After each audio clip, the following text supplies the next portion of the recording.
Our guest on the Motivation Show was married to arguably the most famous person in the world at the time in the late 1960s. If you need a hint of who she married, he floated like a butterfly and he stung like a bee. He was, in my humble opinion, the greatest athlete in the world in his sport of all time. In fact, he was never shy about proclaiming that he was the greatest, and he certainly backed up his words. Our guest is the author of the book Undefeated, The Untold Story, and My Forgiveness and Healing. Welcome to the Motivation Show, my dear new friend, Dr. Khalilah Ali. Hey, how you doing, Eli? How you doing? Well, Greetings. it's good to see you again. It's always a pleasure.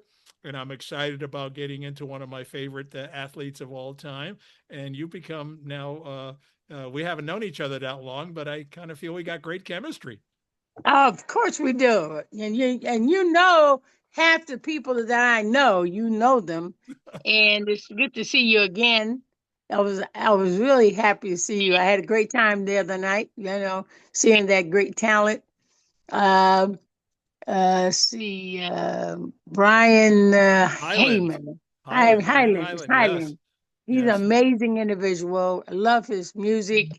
We Field with a all of us. Kiss, one of the greatest Yeah, songs ever done, greatest 1962. hits Right? ever. We grew Yeah. up on those songs. It gave us inspiration, good feelings of home. I was really honored to meet the young man. He's really nice, very talented, and to see how he still sings like that at his age, that's amazing. He's got good Absolutely. genes. He's got good Well, I think you genes. got good genes too, because look at you with your energy. I'm telling you, you're Yeah, you're yeah. you're I something got it else from my there. mom and my dad. They got this great energy, still hanging in there. My mother's 95 and she's amazing. She still cooks and Oh my everything, my goodness. favorite dishes. Oh, she's amazing. I'm glad I took after her. Yeah, so let's get right into the nitty gritty here. I'm sure everybody wants to know, how did you first meet Muhammad Ali? And at the time you met him, he was Cassius Clay, right? And Yeah, so, what were the yeah, circumstances of meeting him? yeah. It was a good time. It was during the '60s, and I was only 10 years old when I actually literally met the man.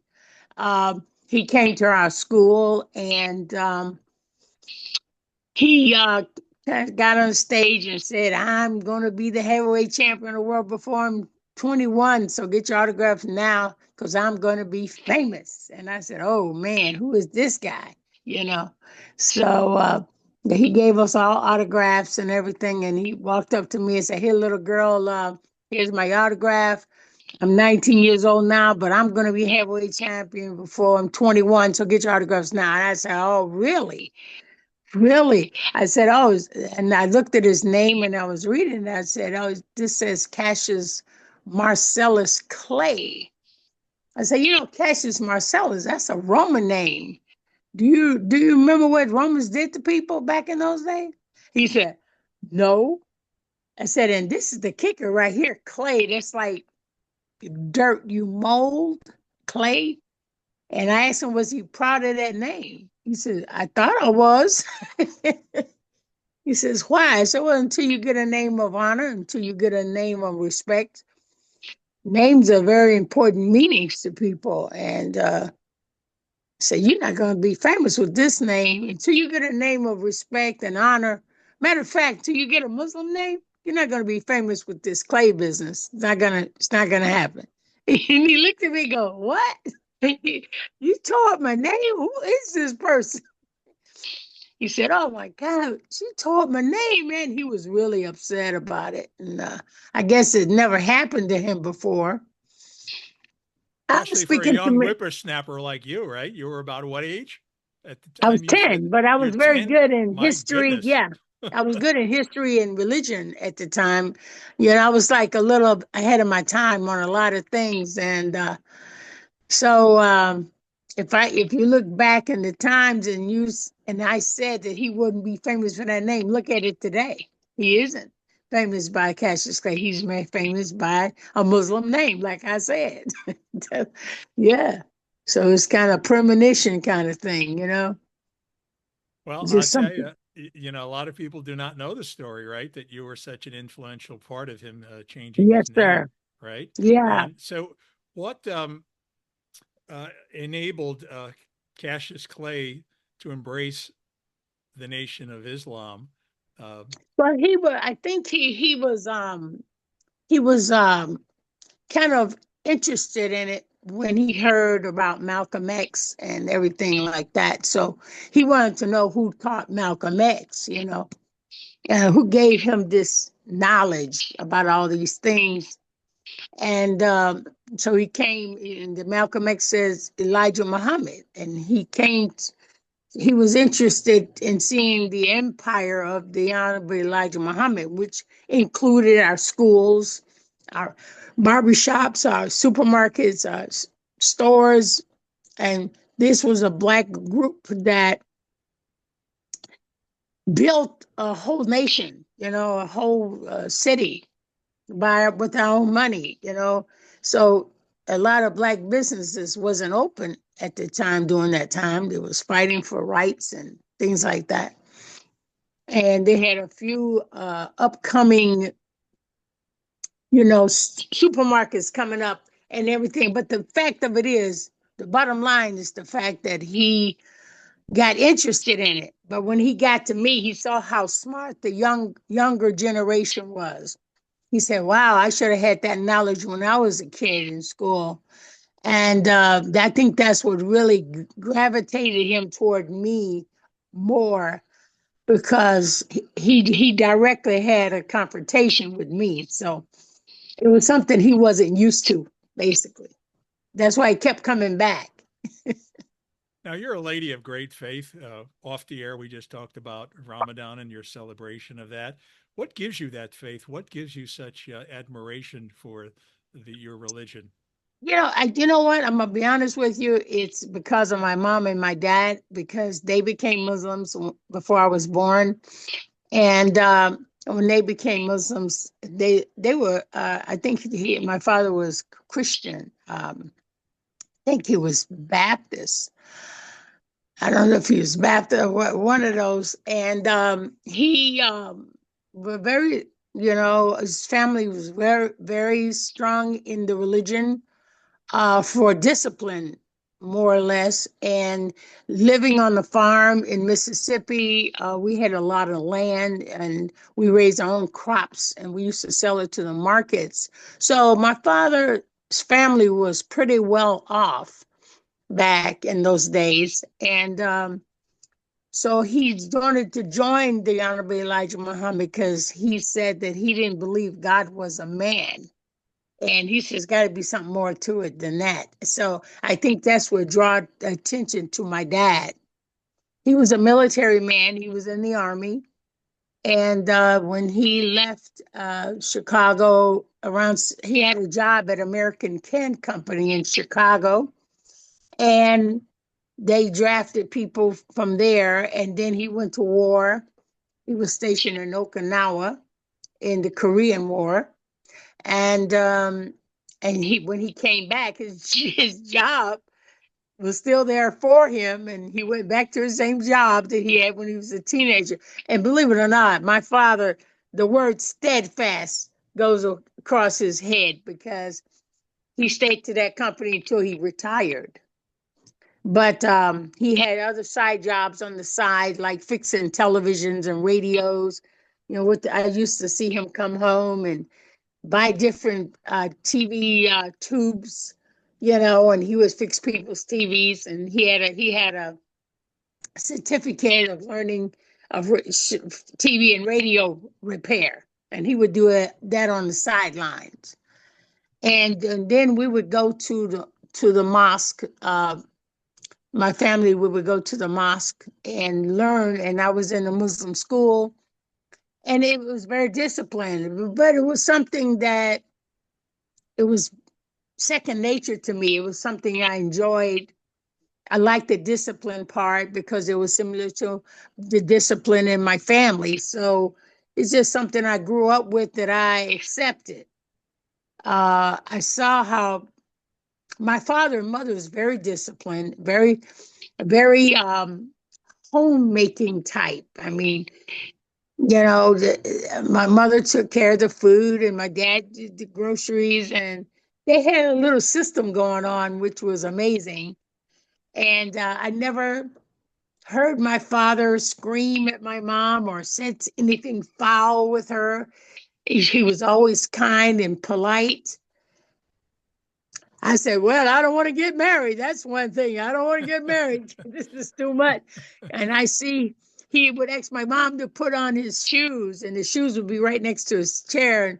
And she said, I said, Mom, you're going to get up off the couch and come over there and get daddy's shoes? She said, I love giving my baby his shoes. It's not something he's demanding me to do, something I want to do. And I go, oh, Lord, I'll never get married. So, but I learned about how beautiful it was to be married and to see my mom and dad. And when he says no, no means no. We had to clean up. We had to wash clothes. We had to clean the house. It was just something. It was something norm, and I loved it. I grew into that lifestyle.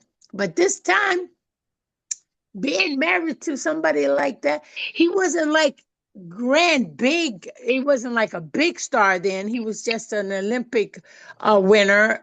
Everybody didn't participate in the Olympics the way they do now. It was only a special few people was into the Olympics Yeah, back in those 1960 years. Olympics, yeah, in Yeah, Rome. the Yeah, six, yeah, it was only certain people that was either involved in sports that was part of the Olympics. Everybody here now, everybody is into the Olympics now. You got to yeah. televise, you know, it wasn't the way it was back Yeah, then. television changed everything and the Yeah. social So he media. was Yeah. just a fighter that a few people knew, Mm. and he wasn't the great grand person that he is now. That took a lot of time, a lot of hard work, and a lot of fights. And then he was going against the system when he didn't go to the war, The and because Vietnam of War. Yeah. his religion, the Vietnam War. Man, he wasn't the only one that was against the Vietnam War. Yeah, You know, that's for James sure. Fonda. Oh, yeah. They says it was a wrongful war, and so the battle of trying to go against that, because people say, man, if you don't stand up for your country, you're a draft dodger, and draft dodger was looked bad upon Yeah. by that day. And my father was a lieutenant, he was a sergeant in the army, so he knows the discipline it takes to go to war. You know what I mean? I was like a brat, an army Yeah. brat Yeah. kid, because my father was a strict army brat guy. If we didn't make up our beds and that quarter didn't bounce off that sheet, man, we had to pull it all apart and put it back together. So I had a lot of discipline in my family, let alone from my father, let alone being in a religion. The religion was the easy part. My father's part was the hard part. Yeah. Yes, I'm a big daddy's girl. My mama was always humble and submissive to her husband and did everything. It was all smooth. And I mean, my mother and father had this telepathic thing going on. Like when my mom wanted something from the supermarket, she would write a list and she said, I forgot to tell your dad to bring these things home. And he did. And and and and and there was no cell phones and you couldn't call him or Yeah. anything like that at work. And my daddy came home one day. He said, I just brought a few things home I thought you might need. And it was exactly the Oh, same thing on wow. her list. That's She said, great. thank you, sweetheart. I really needed the milk and I really needed the butter. And he said, and it was almost like telepathic. They just did stuff like that. It was amazing. That's such a sweet story. No wonder why you've grown up to be such a sweet lady. You had such a sweet parents I, there. I mean, I learned from the best. yeah. So I want to He, get back to the if yeah, I could, yeah. the naming of Muhammad Ali, which you had a lot to do with. So I want to talk about how the first name came about and how the second name came about and who actually named him. Can you go through that process?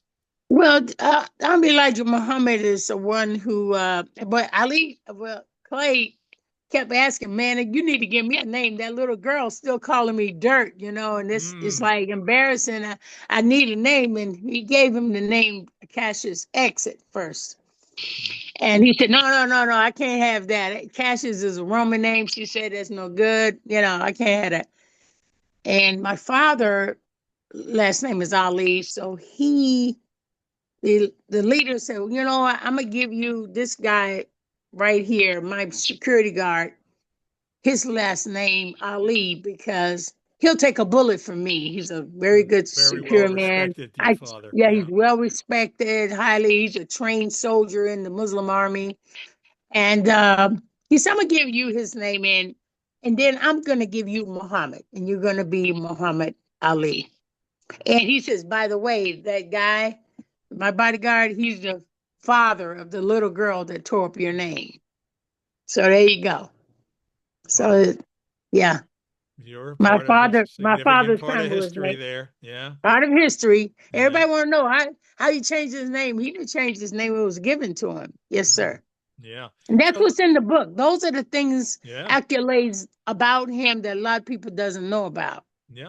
So you met him, I think, chronologically, approximately 1961, because you got married like in August of Yeah. 1967, right?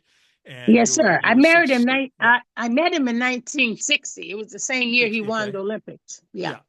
So and so you get married at now in the Islam religion, it is very typical to get married at a younger age, correct? Yeah. Yeah. Especially when your father okays it and he gives his blessings. The parents have to give you the blessings. And when he gave me my blessing, I was 16. I just chose to marry at 17. I had just graduated high school at 16, so I wanted to wait until I was 17. I wanted to wait until I was 17, um, because I wanted to finish graduation and I had some list of colleges to go to, but Yeah. it looks like I had to Put give that up the on hold, college. right? Yeah. I had to Well, put college on hold. And my father, he's a stickler for college for everybody in his mhm. family. And my father always said, any child that graduates from college will get a car of any kind, any style, any make. He will give you a car, a brand new car. And my sister got her car. I didn't get mine, but I ended up giving my father a car. So I got married and I can afford it. I bought my daddy a car.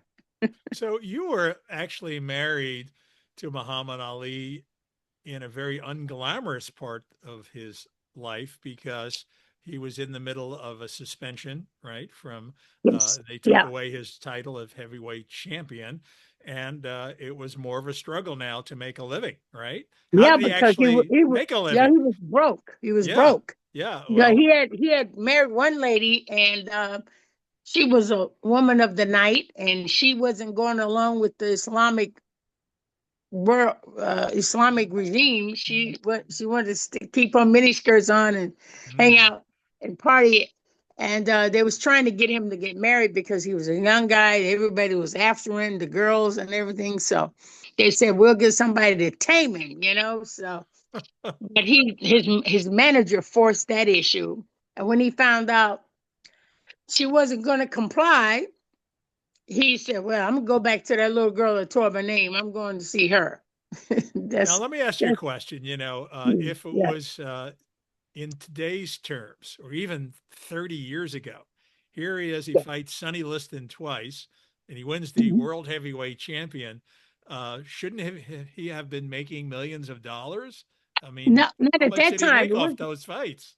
Those fights wasn't as big as the fight arena today. Hmm. Uh, he fought Sonny Liston, but he might got a 300,000 or 100,000 for something like that. But then again, it was taken away from him. He couldn't Hmm. fight anymore. Yeah. So It he had didn't zero happen. income. Yeah.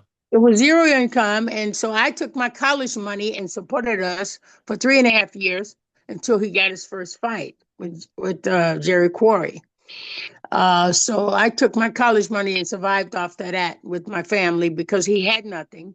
And I came in and asked my dad to give me my college money, and he did, and we survived off of that. And So what were your feelings and his feelings like knowing that he could potentially spend 5 years in jail?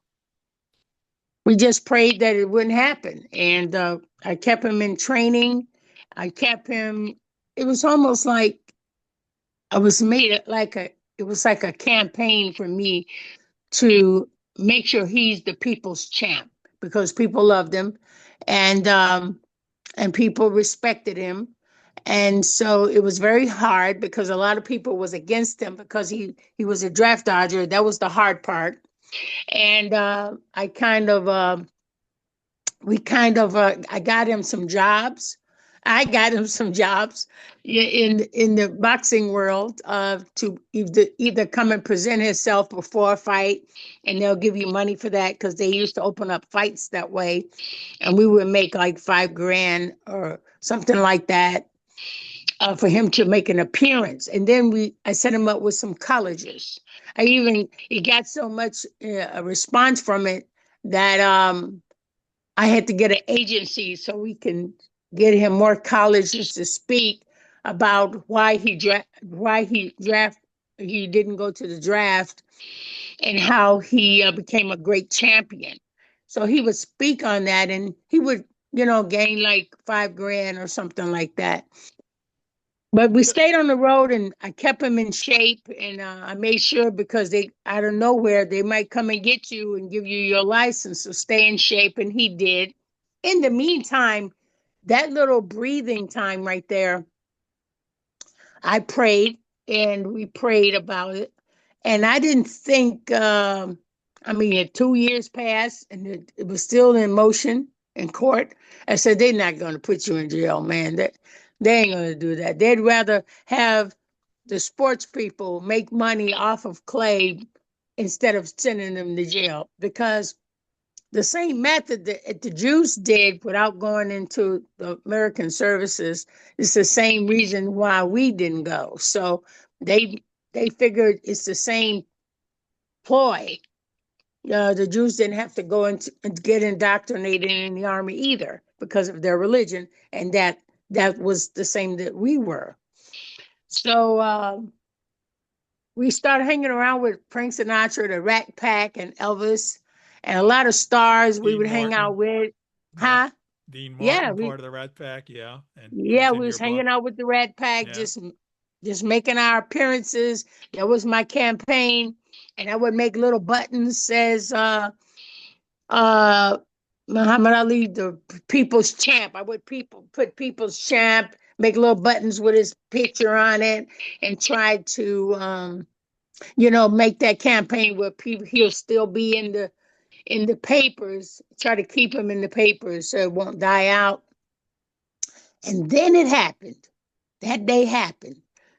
Jesse Hill called us and finally said he got his license to fight in Atlanta, Georgia with the great white hope, Jerry Quarry.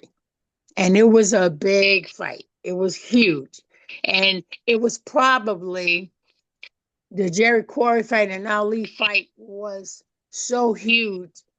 They over $250,000 that fight was. And that was the biggest payback ever in any boxer's fight, because one, he won the court case, and that made him a hero, right? So it wasn't hard to get him anywhere after that. So that kind of opened the door for us. Opened the floodgates, and then all It the opened the legendary gate. names of boxing. I mean, Yes, it did. honestly, Yeah. I don't think it'll ever happen again. There will not be an Ali Frazier, Ali Norton, Ali No, Foreman. It's just never going to happen again. no. Well, we got these young fighters today. They're doing pretty good, and they coming out to be pretty good. It's going to be a minute, but it might be. I have a feeling there's a good fighter going to come along and do what Clay did. I have a feeling It just doesn't have the same allure, same feeling that no, the no, no, no. 70. It just seems to Yeah, have the 70s bypassed was a us. different Yeah, era. It was a yeah. different, they fight differently Now it's now. UFC, that's where a lot of the attention is. There you go. Before it There was you go. just boxing. My Yeah, grandson even fights for the a P was it PDF or PVF or PL whatever. He's an MMA. My grandson is an MMA fighter and he's yeah. doing really good. Wow. And yeah, 𝐊𝐿𝐴 is doing real well with the MMA and this is a new style fighting. Yeah, it's a different Hmm. world entirely. You know what? I was wondering, Yeah. a lot of people adored Muhammad Ali and hated him for the same exact reason. He was brash, he was bold, braggadocio, and he was confident. And look, a lot of people just didn't like that. Part of it No. because he was a black man back in those days. And part of it is just the fact that any man that gets up there and brags, is Oh not going yeah. to be liked by a lot of people. Yeah, but But that was good. That was yeah, good because well, the only that was, thing about it yeah, is they hated him so bad. yeah, But he backed it up. Everything he said, he backed it up. exactly. That was the difference. And then they said, "Well, I got to respect the guy. He said he gonna do it. He gonna do. It, he gonna do it." And it was almost like a wrestling match. That's what wrestlers did back in those days. They bragged and bragged. Their side. Like I asked Clay, I said, "Hey, well, what makes you go into this braggadocious, intimidation stuff? What is this? You know, And I go, he said, "Oh, Gorgeous George used to do it, and they used to fill the stadiums just to see somebody knock him down." So I figured I'd bring you to the boxing world, and it worked. It really did work, It really worked. because nobody did it like he did. How much was he like on camera, off camera? What was the And difference? that boy was the same on camera and off camera. Yeah, He didn't turn off. He didn't turn off. because The a lot of Louisville people are look, complete opposites. Off, like, no, like no, Michael this Jackson guy, was completely different. he's an extremist. He Mm. what he say is what he does. That's just him. That's Can you just tell that story in the book where Muhammad's in the car and Sinatra's in the car and they stop because oh. they see these people who look like they're homeless? Tell that story.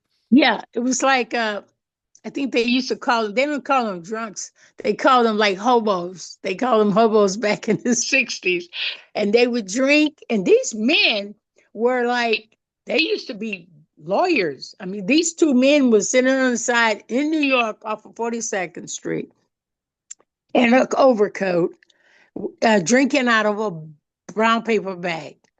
So Ali said, "Man, pull over." And then Frank said, "Yeah, let's pull over. Let's shake these little people up. Let's wake them up." And then he got out, and I rolled the window down, and I just looked. I wish I had a camera then, but he said to the man, he said, "Hey man," he said, "Hey, I just got $100 from Cassius Clay." He said, "What?" He said, "You got the DDTs, man. You've been drinking too much."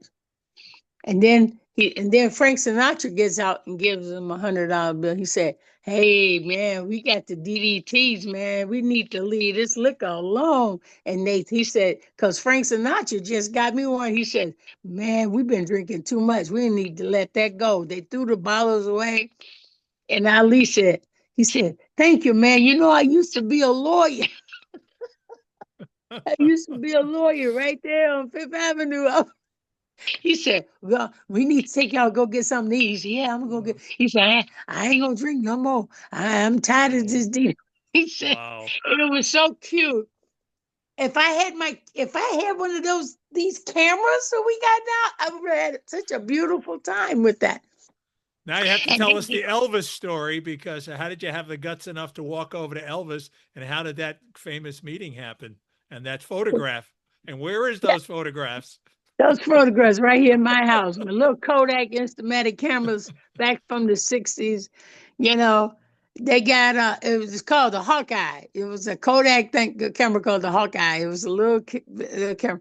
What happened was when Ali had just he was still in exile, not fighting, and we had just went to Las Vegas, and he made an appearance as a fighter right before a fight in Las Vegas. So When Ali came down, he said, "Man, I need to go to the bathroom. I need to go to the bathroom. Where'd I go to get a bath?" He said, "Take this key and go past the casino, right past the casino doors. There's a door with a lock. Just go in there and just you can go to the bathroom and then when you leave, just go to the elevator and take you straight to your suite. All the celebrities go through that door, so they won't be bothered by anybody." So okay, so Ali went into the bathroom. I stood next to the bathroom with my camera in my hand, and I see Elvis coming. I go, "Oh my goodness, Elvis. Hi, Elvis. How you doing?" He said, "Hey, how are you?" I said, look, I've always wanted to know if you was taller than my husband or if my husband was taller than you. So he said, "Well, where's your husband?" I said, "He's in the bathroom." And then no, the minute I said it, Ali comes out and Elvis looks at Ali and go, "I love this guy." And he hugged him and everything. I said, "Elvis, look against the wall. Remember the camera?" He said, "Yeah, Muhammad, your wife says, I didn't know you was her husband though." He says, "But I've always liked you. I've always, you're amazing. Da da da. We need to take a picture for her. She's not too happy if we don't take this picture." So I took the picture. Amazing moment. Amazing moments Well, of tell us Elvis about Presley. some of the other interesting celebrities that you've had the pleasure of being with. You actually, you talk about a 1976 roast that you were a part of. Tell us a Yeah, little bit about that. Dean Martin. It was a Dean Martin roast, Yeah, the and we was in most famous of them California. all. Yeah, Yeah, and I was sitting in the audience, and I met Nipsey Russell. He was one of the yeah. greatest He lived comedians of all a time. few blocks from me in Manhattan. Is that right? He Yeah, is he lived off West amazing. 57th Street. Yes, and I saw, and then Richie Havens was there, um, Don Rickles, My and this favorite guy comedian. he's nonstop. You see, I was trying to think, was Jimmy Durante there? I think I met Jimmy Durante at a restaurant, but I got a chance to meet Jimmy Durante at a restaurant, George Global, but they would be at this one particular restaurant. This Jewish guy had this Italian restaurant. His name was Toots Shores. Yeah, the most famous And restaurant. Frank Sinatra would sing about Toots Shores in some of his recordings. And anybody who was anybody, George Global, Jackie Gleason, Red Skelton, they were all there at that restaurant. And I asked uh, Jimmy Durante, I said, "Jimmy, I said, who is Miss Calabash?" And he says, "Oh, you remember that?" I And said, good "Yeah, I night, listen to Mrs. your show Calabash. Yeah. wherever you are, right?" And I go, "Wow, it was amazing." And then and then after my divorce, I've met people like Ray Bradbury, like that, and Shirley Winters. I met a lot of people even after my divorce. Because I was hanging around Lee Strasberg. I went to class, his acting class at his school, and he was a teacher. I met Maximilian Schell. These kind of people, I don't think these young people know about them.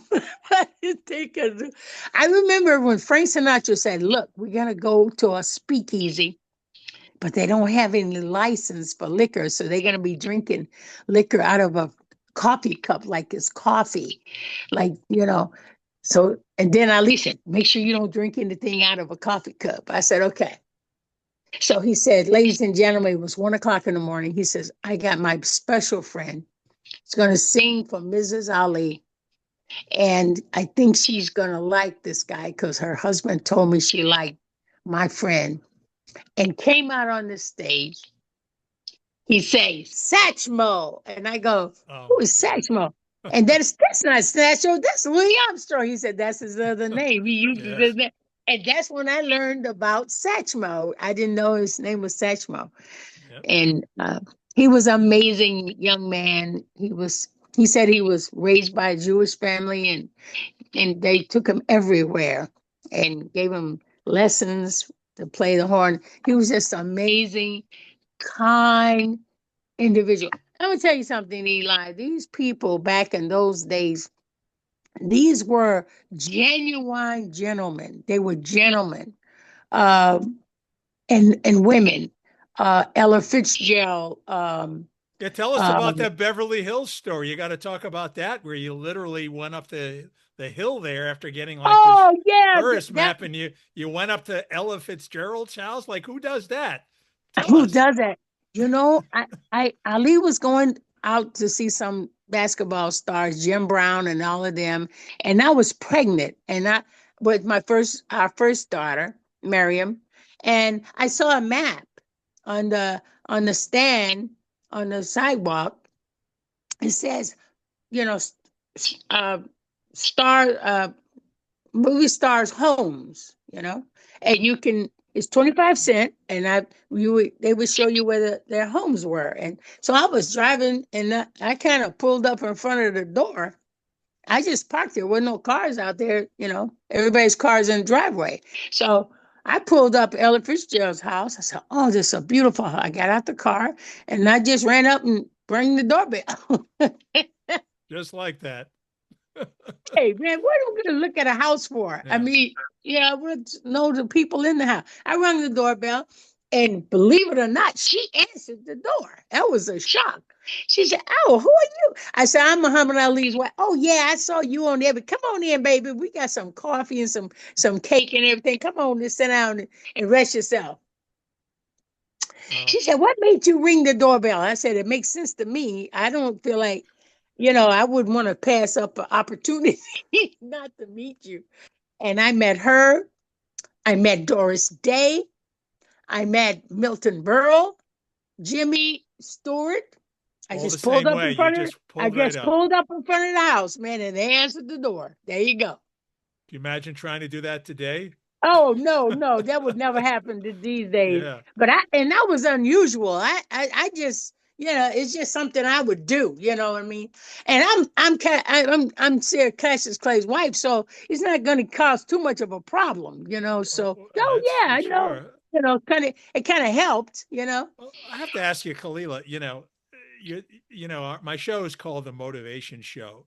What you just said is very inspiring because a lot of people would never have done what you did. They just wouldn't have the guts to go and ring a doorbell, Yeah, particularly of ultra famous people. What yeah. gave you and Muhammad Ali this supreme confidence and boldness to do what you did? I just was born with it. When me and Ali met, even the kids, when they saw him on stage, they said, he's acting like Khalilah. He said, "Yeah, is she related to the guy?" I said, "No, I'm not related to that guy. But he's acting like you, because that's the way I act in school." They didn't know him. They just knew me. They thought we were related at first. I said, "No, I'm not related to the guy." But I've always had confidence. I was a very quiet girl. I, it's hard to believe, but I was a quiet girl. But when I had something to say, I spoke out. I always spoke out when I had something to say. And it was for a purpose, because I was always fighting for the rights for women, girls. They always said the girls can't do this, the girls can't do that. And I used to go up against that, and so we got in a confrontation one time. This one of the Muslim brothers was running the projector, for the school. And I told the principal, I said, "Why don't you teach me how to run the projector in case I'm needed?" And so that's for the boys. I said, "No, no, no, no." I said, "You know what? You're gonna mess up one day, and I'm gonna prove you to be wrong."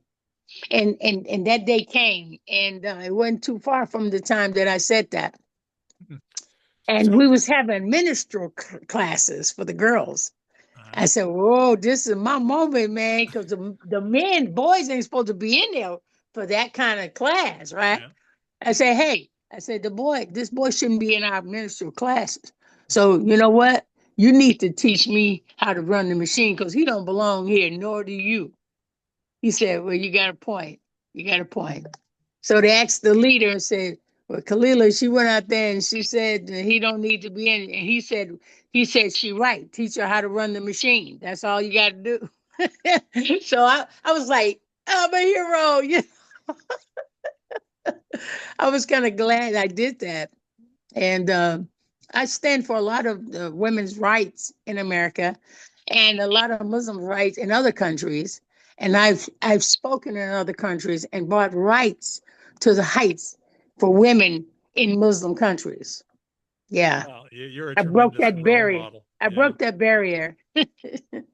So you Yeah. were married in 1967. What year did you get divorced and why? I got divorced in 78, 77, 78, 78, I think. And he was a philanderer. He had got what he wanted. He was satisfied of being who he was. And I I didn't go for the him going, he was unfaithful, right? So, but he did it publicly. He did it in public, and it was an embarrassment to me and my family. And he started walking around with this woman, knowing everybody know he was married, and they didn't look really kind to him for doing it during that time. It was a bad rumor about him, and now people say, "No, this woman stuck by him all this time. Then he gonna bring a little woman up here and show off with a little floozy." But he did it in public. That's what made me say, you know what? If you don't stop doing this in public, uh, I'm gonna have to leave you because I don't allow that on my watch. You're not teaching the children good ethics and good morals. I said, I'm gonna have to let you go. He said, what? He said, I'm gonna, because you know who I am. I said, yeah, I know who you are. I know why you got there too. So, you're not too big to be disrespectful. It's not going to happen on my watch. But I tell you what, you do what you got to do since you can't stop doing it. You're not going to do it on my watch. I have to let you go. And I forgive you for it. And I'll be your friend, but you're not going to be married to me. So your And book is called Undefeated. Go ahead. yeah, Sorry. Go ahead. it's undefeated. Yeah, I'm the one that's undefeated. I'm a ninth degree black belt, undefeated. It wasn't about him. Everybody assumed he was talking about Yes. Ali. Ali was defeated. He lost the championship or whatever to somebody else. Well, Larry Holmes or somebody. I don't know who he lost it to, but um, and then he started, losing fights and with Spinks and Holmes. And I told him never to fight your sparring partner. He didn't listen. So when a man stopped listening, it's time for me to go. Yeah, it's time for me to go. But I stayed friends with him. I forgave him for his indiscretions because men are going to do what men are going to do. You can't make him, and I'm not going to be no man's mother. I'm going to be your wife. I ain't going to be your mother. So if you cannot get your little act together, then you know what I mean? You can just So you trickle were on. still in touch with him, but how close were you? Yeah, we're very close. We're very close. Yeah. He would tell me about the women he would go with. And he said, you knew what they was going to do. How did you know what they was going to do? I said, because they want something they don't know how to handle. I said, they're going to make you marry them. He said, I ain't marrying nobody. I said, they're going to make you marry them. You hear me? And then he realized he ended up getting married and, two of them. And it was all about money. Their wives was all about the money. It's all it was about. And then they start seeing how he was unfaithful to them. Oh, really? Oh, so now you see how it works now. It's not so pretty on the inside.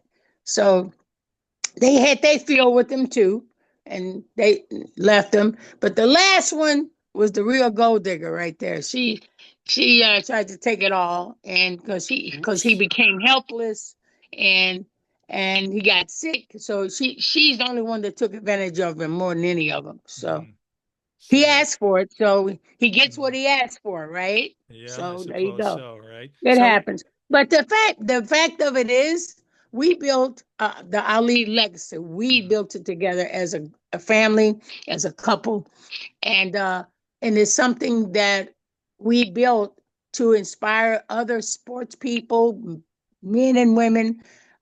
This kind of legacy is bigger than me and Ali. It's bigger than that. It's here to help and inspire the youth and other people to be dedicated. And he was dedicated to his art as far as boxing.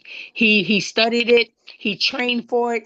He didn't skip nothing. He was consistent and a fighter. These what sports people supposed to be.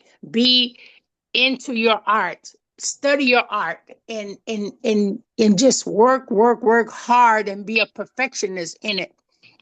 And that's what he did. And he did that in boxing.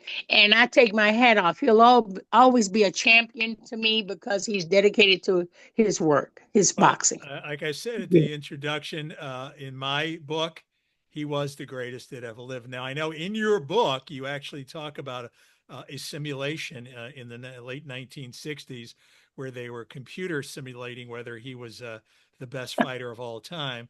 It turned out that I think it said that Rocky Marciano was the You best, but know, you I know don't what? think anybody could beat Let me tell Ali you in his something. prime. I was with him, Yeah. and I'm a great fan of Rocky Marciano. And when they did that computer thing, and I guess by him not doing the draft, they made Rocky Marciano the winner. But Rocky, that's when I was able to meet him for the first time. And Rocky is an amazing guy. He's an amazing fighter. And if you're going to classify anybody being a great fighter, Rocky Marciano was a great fighter. He was Italian stallion, as far as I'm concerned. He was great. His method Only was a little, undefeated fighter, got to yeah, give he him his was. due for sure. Well, he did. Well, there's one thing I asked him. I said, what do you think about Muhammad? What do you think? How long do you think he'll last? He said, I said, I want him to retire being the champion. He said, that's not going to happen. He lost it in the ring. He got it in the ring. He'll lose it in the ring. No matter what you say, he's going to keep fighting until he loses it in the ring because his ego's too big. He said, ego's big. That's not, I said, I don't like hearing that, but you might be right about that. And that's what we talked about. And he was right. He was right. And Rocky loved Ali. He loved him. He liked his style and everything. And Rocky, God bless him, he passed away still at a young age. He was still the great champion at that time when he passed away, but in the plane, But in heart, he was one of the most greatest men that I've ever known as a fighter, as another fighter. Him and what's his name? Sugar Ray. Ali liked Sugar Ray Robinson. Robinson. Yeah. Sugar Ray Robinson. Ali patterned himself from Sugar Ray Robinson. He was like he Muhammad loved Sugar Ray just like Mike Tyson likes Ali. That was their favorite. And Sugar great Ray known as guy. maybe the greatest pound for pound fighter, they call Sugar Ray Yeah, Robinson. pound for pound. Absolutely. They always bring Rocky Monster out of it. They always throw him out there every once in a while. It's the way they say things. I can't say it the way they say it, but Rocky Marciano is one of the greatest fighters of all time. And not only a great fighter, he was a great father. He was a great family man. He took his blows, but he stood for his faith. He was very dedicated to his faith, and he was loyal, and he was a good man. Well, I miss it's him. nice to hear those great thoughts about other fighters. What were your take on Joe Frazier and George Foreman? I love Joe Frazier. When Joe Frazier called Muhammad one day, I said, "Oh man, that's Joe Frazier. I want to get his autograph." He said, "What?" He said, "Man, the fight is on, man. You're talking to my wife." And I always thought Frazier he was a good fighter and he did good things. He went to Philadelphia, built a training camp, Yes, and he got did. a lot of black boys off the streets in Philly. I mean, he was a good man. He was a Yeah. bulldog though. He was a hardcore fighter. He wanted that more than Ali did.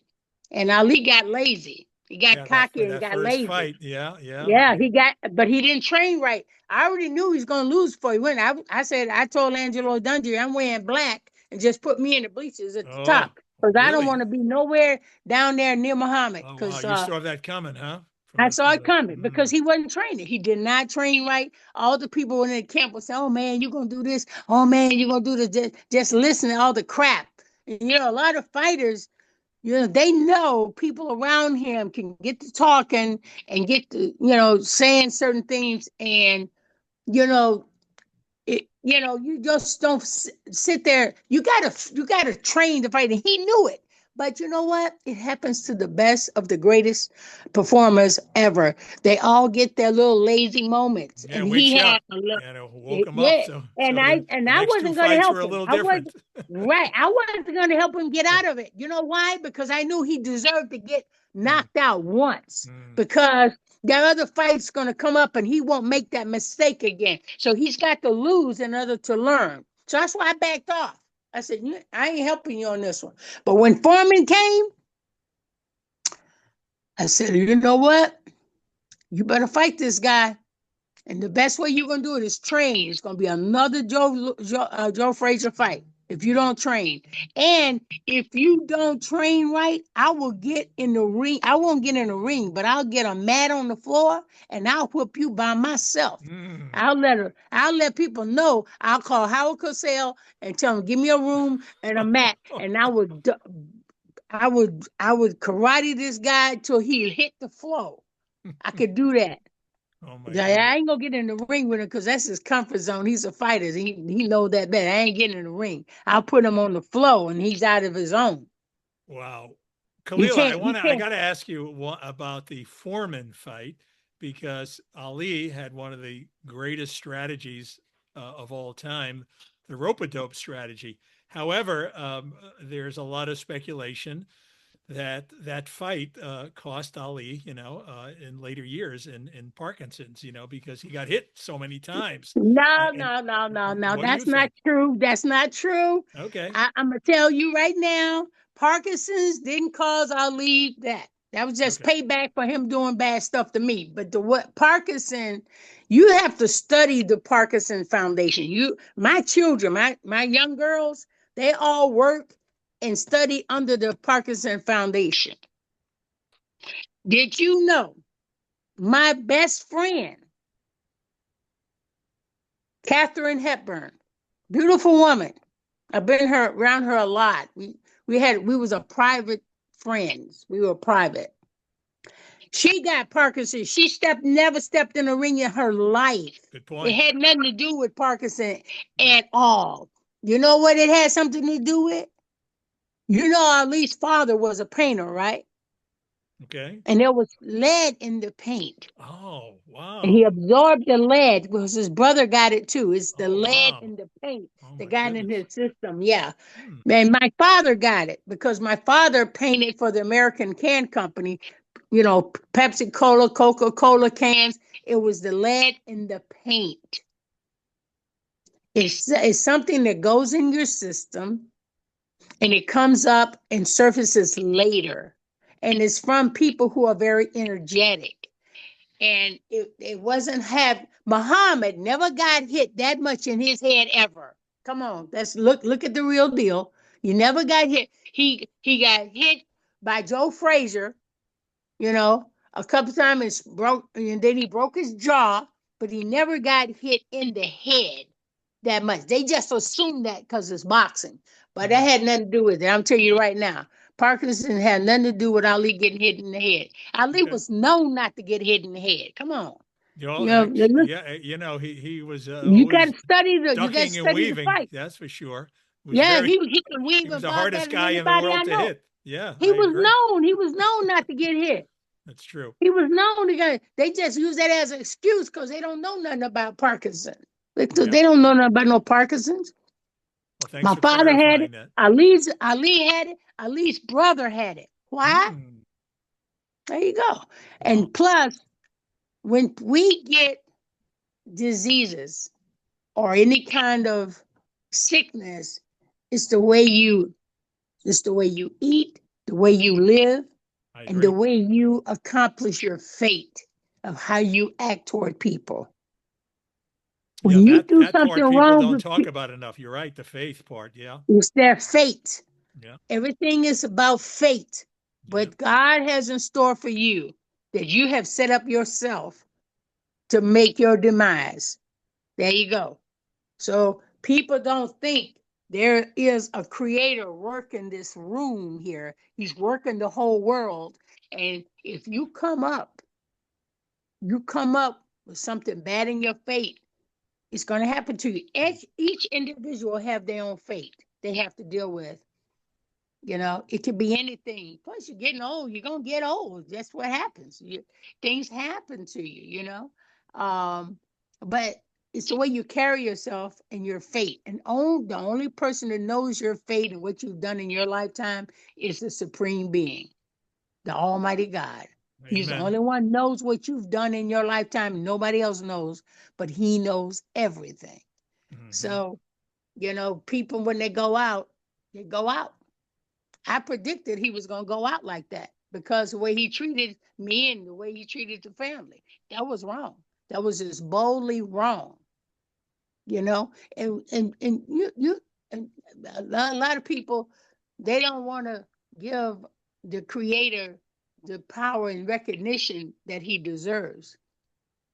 So they put it on karma. Oh, what goes around coming around, karma. Yeah, what do you think karma is? It's God himself. Well, when you do something bad, it's gonna come, huh? I was gonna say I see why you both got married. because Yeah. you both tell it like it is. We tell it straight. We tell it straight. Yeah, and you know what? He wasn't a bad guy. He wasn't really a bad guy. He had a good heart. He was twisted. A good man who had flaws like the rest of us. He was very easily to be manipulated. Very easy. When I saw the woman coming, I said, "Oh no, this ain't gonna work. They're gonna tell him all kinds of stuff. I'm out." If your mind is not set to keep your family together and hold your family together, you're gonna lose it. Yeah. You're gonna lose your family if you do not hold your family together. Great lesson. Your family is your legacy. Everything. It's your legacy. You see? Nobody's supposed to get married knowing they're gonna get divorced. That shouldn't even be in your mind.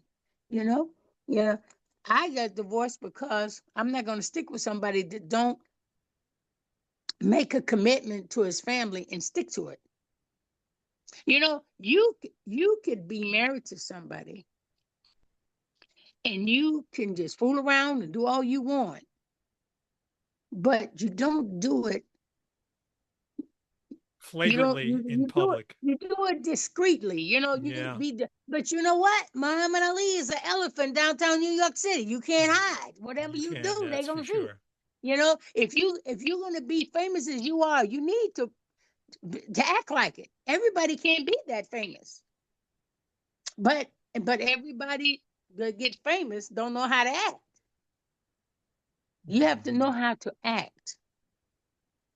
You have to know how to act. You have to have some kind of loyalty in your life. And if you're not loyal to your family, you're not going to be loyal to nobody outside your family. Those are great lessons. Yeah. So because your children are going to watch you and they're going to follow suit. Absolutely. You got to teach and train your children to be loyal. But you have to be respectful and discreet. You cannot just do. Ali didn't care. He was who he was.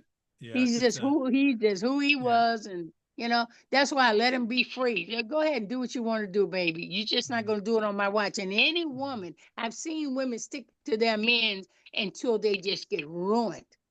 Yeah, you're right. They get old, they get sick, they get ruined. And because they're unhappy. I'm not gonna. Ooh, that's my grandson. Just sent me a text. 𝐊𝐴𝐺𝐻. So I only got one last question for you, and then we're gonna finish up here. So I was reading your book. It's a real page turner. Undefeated. Undefeated. The untold story and my forgiveness and healing. Let's just finish up by you explaining exactly what forgiveness and what healing you've undertaken. My forgiveness is to forgive people who ever did anything bad toward me. I've had people do bad things toward me and planned it, and but and it didn't go well with them. It didn't go well with them. And I said, I'm just going to forgive this person because people are going to make mistakes. And if they can't straighten their lives out and be a decent person and respectful person, they're going to get what they get. Why don't you And take it personally? Why do you forgive them? I forgive them because I feel sorry for them. When people do something wrong, I mean, I could never do something wrong to somebody. I can never like cheat on somebody or be disloyal to somebody if I'm with you. I would never do that. I'd have to let you go and completely let you go. I have business people have came up to me and asked for certain things and they weren't loyal. And later on it doesn't go well. So I forgive them because they they obviously don't know what they know not what they do. And I try to be as spiritual and follow God the best way I can. I'm not perfect or anything, but I try to be loyal to myself. And I just forgive Ali because certain men are just that way and they just can't be loyal. And if they can't, I'm sorry. I feel so sorry for them because they can if they want to. They would build a bigger legacy. I think Muhammad Ali would be even greater than what he is if we had stayed together and I actually helped him and guided him for better moral upbringing. I couldn't do it, so I had to let him go. Some people you just can't. You can lead the horse to water, right? Can't make them drink it. Yeah. So, but see, by us building the family and building the legacy for these young people out here, I forgave him, and we're still gonna continue the legacy because it was worth it. It's bigger than me, and it's bigger than him. So I'm not gonna be angry with him. A lot of these people who are divorced right now is sad because they don't be respectful to their wives and their children. They don't help out with their children, and the women have to stop being, you know, braggadocious. They should slow down, and talk to their husband and tell them how good they are. Tell them how smart they can be, how good they can be for their families. If you do that and just be honest with them, say, baby, we can't get along, but you know what? You have these children. We have children. And you need to take care of your babies because you can do it because you're a great man. I married you because you're a great man. And, and you don't have to ask a man to take care of your babies or his baby. They'll do it automatically if they believe you believe in them. You have to talk it out. So you don't get along. Something just changed. Then talk to us, talk to each other, and just be friends to each other. Because you both had love for one another at one time. So keep it that way. You don't have to get back in the bed with the man. You can be friends with the man and work it out. Because why? These kids need to be with their father. They need to have time with their father. You shouldn't have to be keeping them from their fathers. They need to be with their fathers. The men need to be with their fathers. The women need to be with their mothers, but they need to know both sides of the family. They have to learn because one day they will have their own families and need to learn from it from you. So get along with each other. It's not going to take a miracle for you to be nice and be courteous. Hey, go ahead, take your babies for 6 days or whatever. Go ahead, be with your family. They need to know both sides of the family. They need to know the mom, need to know the dad, and especially when they're boys. The boys need to be with their fathers. They need to learn from their fathers. I don't know, to give them some special moments together, like fishing. Do something with so they know what a man can be. These men out here are good, but if you keep screaming and hollering and bickering over old stuff that's old, you'll never have a family together. And you'll Well, never be able to teach your children I'll tell you, to you respect each have other. all these great life lessons. We can probably go on for days with all of the wisdom that you have, but we do Okay. have to wrap up here. Is I there know anything else it. that I you want to know it. share with people, how they can follow you, and what are you up to, in the next Well, what am I up months to to a now? I year? got two designs of clothing that's coming out real soon. It's going to be a sweatsuit and a women's cover-up bathing suits. Ooh. And I'm getting that out. I have a sequel, a series that's going to be hopefully be filmed in Florida at the end of the year, called Pure Justice. I play a Florida police chief of police, and I'm going to be around with the BSO, learning tactics on the There'll be BSO. no crime with you as a chief of police. Yes, I know it. You know, my family was in law enforcement for many years, and I've learned a lot from my family and firemen in my family. They're the greatest first responders ever known in life, and I think they're great heroes. And guess what? Hopefully, by June or August, I should have my own podcast called Mama Ali Speaks. Oh, I love that. And I'm going to be giving lessons on family structure, women's structure, how women should, you know, present herself in a better way instead of wearing clothes that have your butt out and your titties out. Teach them they should cover up, honey. Leave something for their yesterday. Yeah, leave something for their imagination, baby. Because the more I look at the Emmys and the Grammys and all that, I said, what is wrong with that people? They got more cloth, but it's not covering up anything. Yeah, you know, yeah, it's terrible. It's a disgrace. It's too much and attention. It's disrespectful. And you think that looks good? No, it does not look good. So don't get your little, dress into a tightwad. You do not look pretty. Yeah. When your titties are out, your breast is out, every man can see every form of your body. And you, I agree. No, and you don't want to be respected as a woman. I agree. You should leave something to imagination. Be modest. Be humble. Everybody's got titties and ass, so you don't need to show yours. There you go. And there's always somebody prettier. You just gotta make up your mind to stick to one person and be loyal and be happy. Yeah. And you will have a legacy. There you go. And that's a great way to close our show. Thank you so much, Khalilah Ali, for being on our show. And I implore everybody, this book, Undefeated, has what we haven't even gotten through 10% of the stories that were in that book. I know, but you know what? I'll be back on your show every time I get something new and discovered. I'll come back on your show. But this is the thing. My new show is called Mama Ali Speaks. You can go to me, Dr. Khalilah Camacho Ali, on Facebook and Instagram. There where you go.